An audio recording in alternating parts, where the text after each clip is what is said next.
Alright, so today I want to show you some of my coolest ball pythons here in my collection. I have some pretty cool snakes that I've collected over the last few years, and some of them I produced. They're pretty awesome. And actually I'm going to pull one of them out and give them a name. I've been slowly going through my collection and naming all of my snakes. And the one I want to name today is actually a blue-eyed leucistic. It's part bamboo and part lesser. If you actually breed bamboo and lesser together in the same snake, you get an all-white snake with blue eyes. And that snake is actually the son. It's actually a male. It's the son of Bobby here. This is Bobby, my bamboo ball python. And bamboos are really awesome just as a single gene standalone morph. No genetic defects. They look really impressive and they're really voracious eaters. Kind of unusual for ball pythons. So I guess this is the first one I'm showing you here. This is Bobby. He is one of my coolest snakes in my collection. And I'm just going to kind of go through my rack and start pulling snakes and show you some really awesome ball pythons.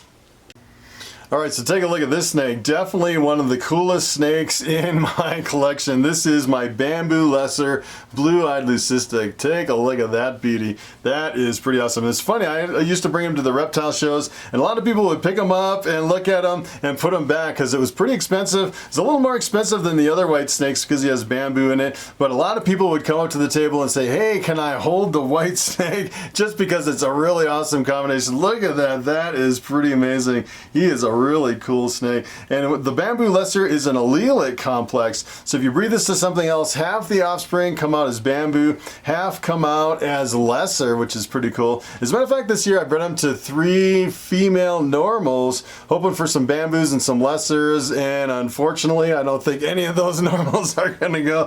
Pretty disappointing on that front. And I don't know if this guy was too small when I was breeding him, but he's definitely got some size to him now. Look at how big and beefy he is. He's kind of on the edge when I bred him. I think he was just a little over 500 grams, and I think now he's probably, I'm guessing, maybe about 1,100 grams. Plenty of size to him to be a really good breeder. And sometimes you take a lot of risk breeding snakes really young. And I don't know if you can notice on this one, he has a really light yellow stripe right down the top of the snake, and you could really see it when he was younger. It's kind of faded as he aged and matured. And kind of the belly on these blue-eyed leucistics, I don't know if you've ever seen the belly. Look at that. Doesn't even look real. It's like super soft and super shiny on the belly. Really interesting belly on the blue-eyed leucistics. Makes for a really interesting visual effect on the belly. And kind of the cool thing about his head is interesting too. If you actually take a look at his eyes are slightly smaller than a regular normal ball python. So a lot of times you'll get like micro eyes, and sometimes you get bug eyes, and I'd say this one's a little bit smaller but still like a normal looking eye. Maybe the head shape's a little different too. That's kind of a cute little head on this guy. And look at the color of the eyes. I don't know if you picked that up, but they're like a steel gray blue eye on this ball python. It's really a wild looking eye. It's like no other eye I've ever seen on any ball python. Kind of crazy. So what I'm going to do is I'm going to get a name for this guy. I actually have a little jar of names, and I'm going to pick a name from the jar, see if we can finally give this guy a name after the last, I think he's like two years old now, so he's looking pretty good for 2 years old. Still, this will be finally naming him after 2 years old. His name is Twinkie.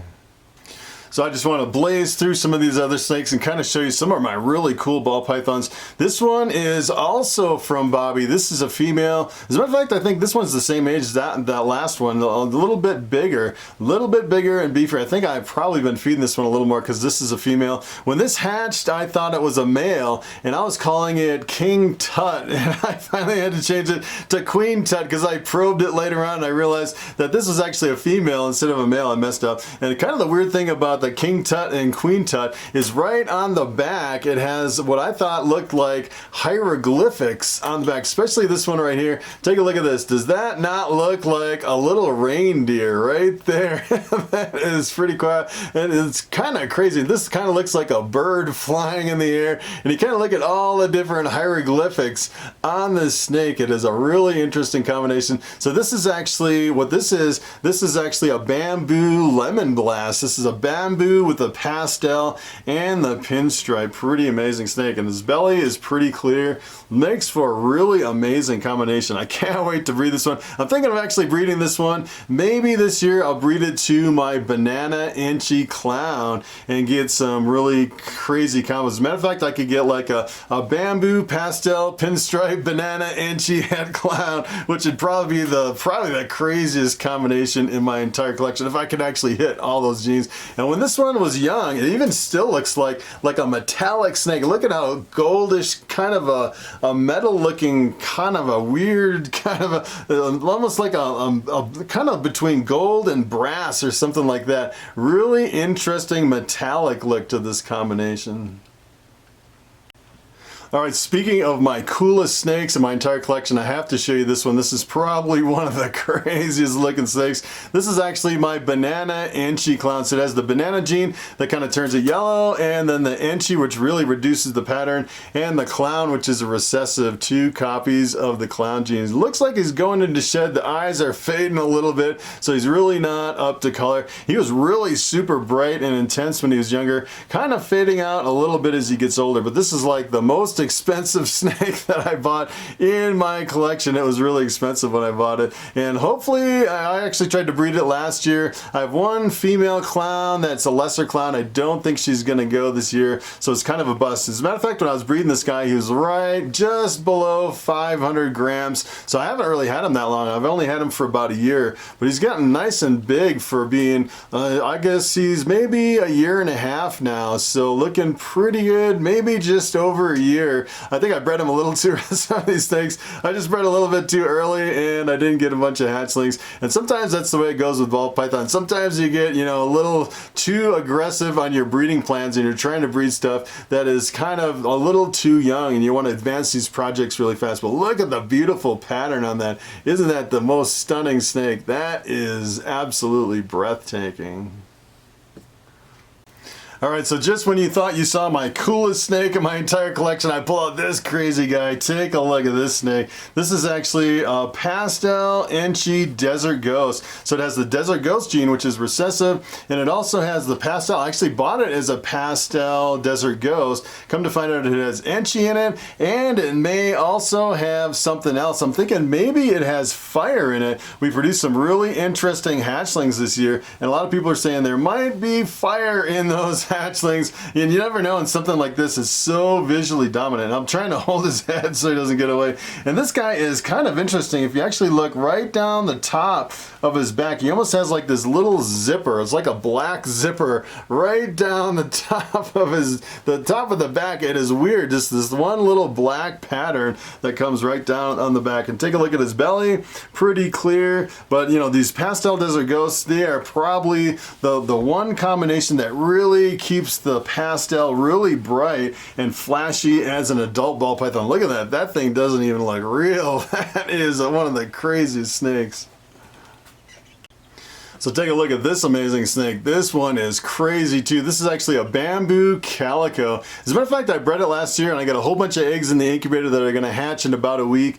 And I actually bred this to a pastel, which is a really cool combination. If you get the pastel Calico Bamboo, essentially what you get is this is like all bright yellow instead of white in a combination that looks like this. Really amazing combo. And this guy, I've had him for about 2 years, really looking good for 2 years old. This is actually one of Bobby's kids, the snake that I have around my neck at the beginning of the video. He is a really awesome ball python. These Calico Bamboos, for some reason, they just look really spectacular, pretty amazing.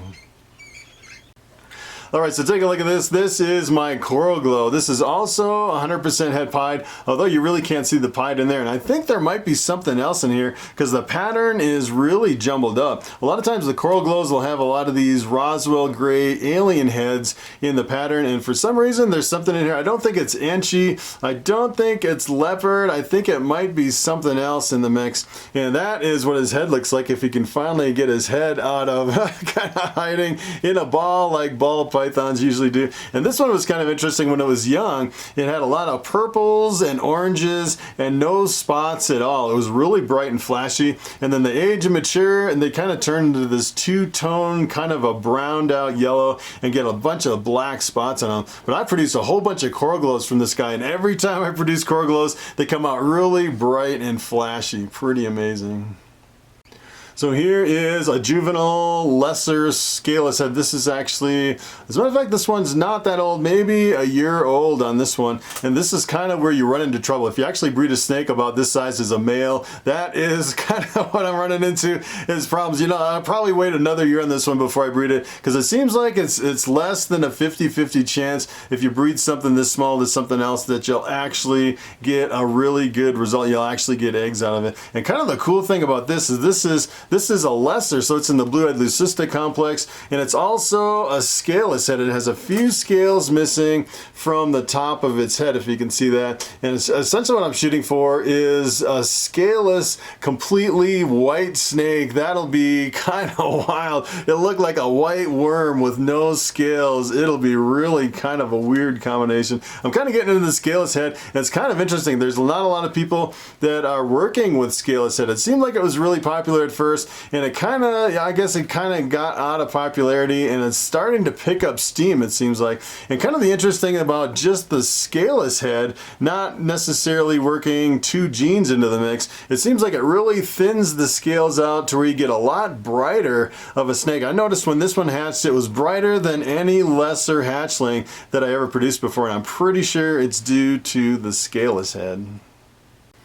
Alright, so take a look at this beauty. This is an amazing snake. This is my Pinstripe pied ball python. It's a combination of pinstripe, which is a dominant gene, with a pied, giving you these big splotches of white, which is a recessive gene. And as a matter of fact, I was actually looking at these on Morphmarket for a couple years, and they were completely sold out. I could not find one. I finally paid, I think it was like an extra 200 bucks for this one when I finally got it. And now you can see quite a few of them over there. But, you know, when I started a couple years ago, as a matter of fact, when I started 5 years ago, I think there was just a fraction of the snakes available over on Morphmarket. It is amazing how fast and how far the ball python industry has come in just in 5 years. It's pretty amazing. A lot of new, really cool combos that you can get into now at pretty reasonable prices. You can actually pick them up for a lot less than I paid for a lot of combos. This thing is absolutely amazing. This is actually a female, and I bred her this year for the first time. I don't think she's gonna lay eggs, so I'll probably have to wait another year. This is her first year breeding, and sometimes